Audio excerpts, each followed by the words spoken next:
গুৱাহাটীৰ উগ্ৰতাৰা মন্দিৰ মাতা সতীৰ অন্যতম শক্তিপীঠ। উগ্ৰতাৰা মন্দিৰৰ অভয়াৰণ্যৰ ভিতৰত কোনো দেৱীৰ মূৰ্তি নাই, যদিও পানীৰে ভৰা এটা গাঁত আছে। পানীৰে ভৰা এই গাঁতটোত পবিত্ৰ পানী বুলি গণ্য কৰা হয় আৰু দেৱী উগ্ৰতাৰা বুলি পূজা কৰা হয়। কোৱা হয় যে মাতা সতীৰ শৌচকু ইয়াত অৱস্থিত আছিল। সেয়েহে উগ্ৰতাৰা মন্দিৰক ভাৰতৰ অন্যতম শক্তিপীঠ হিচাপে গণ্য কৰা হয়। মন্দিৰৰ চৌপাশ এটা পুখুৰীৰে গঠিত, যিয়ে হাঁহৰ জনসংখ্যা দেখুৱায়, যিয়ে মন্দিৰটো অতিৰিক্ত সৌন্দৰ্য বঢ়ায়। উগ্ৰতাৰা মন্দিৰৰ আন মন্দিৰৰ দৰে কোনো দেৱীৰ মূৰ্তি দেখা নাযায়। মূৰ্তিৰ সলনি পানীৰে ভৰা এটা গাঁত আছে। উগ্ৰতাৰা মন্দিৰক দেৱীৰ উগ্ৰ ৰূপ প্ৰদৰ্শন কৰা মন্দিৰ বুলি জনা যায়। মন্দিৰটো গণেশ মন্দিৰৰ দ্বাৰা গঠিত। ভক্তসকলে ভগৱান গণেশক প্ৰসাদ হিচাপে বন্তি আগবঢ়ায়। মাতা উগ্ৰতাৰালৈ ভক্তসকলে মাংস, ফুল, সূতাপাত ইত্যাদি আগবঢ়ায়। উগ্ৰতাৰা মেলাৰ বাৰ্ষিক উদযাপন কৰা হয়, যিটো ভকত ৰাইজে সুন্দৰকৈ উদযাপন কৰে। এই উৎসৱৰ বতৰত মানুহে মহ, হাঁহ, ছাগলী ইত্যাদি বলি দিয়ে, কাৰণ কোৱা হয় যে মাকে মাংস খাই ভাল পায়।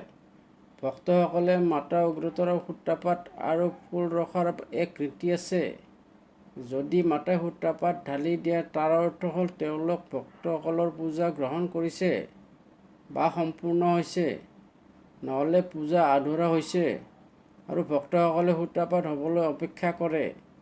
আন এক বিশ্বাস যে যদি মাতা উগ্ৰতাৰা আগবঢ়োৱা ফুল সৰি পৰিল, তেন্তে তাৰ অৰ্থ হ'ল ভক্তসকলৰ ইচ্ছা পূৰণ হয়।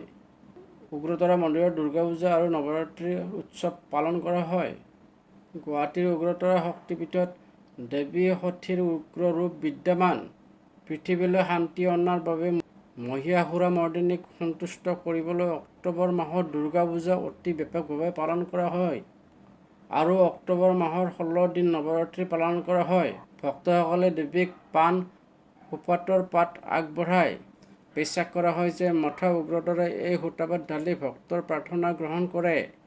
যদি সূতাপাত ঢালি দিয়ে বা নকৰিলে, তাৰ অৰ্থ হ'ল পূজা সম্পূৰ্ণ নহয়। ভক্তসকলেও মাতৃ দেৱী উগ্ৰতাৰাক ফুল আগবঢ়ায় আৰু শুভেচ্ছা বিচাৰে। পুৰোহিত আৰু ভক্তসকলে কয় যে যদি দেৱীৰ মূৰ্তি ঢালি দিয়ে, তেন্তে ফুলৰ কামনা নিশ্চিতভাৱে পূৰণ হ'ব। একেদৰে যদি ফুল ঢালি নাযায়, মানে সেই ইচ্ছা পূৰণ নহয়। এয়াই আছিল উগ্ৰতাৰা মন্দিৰৰ ৰহস্য।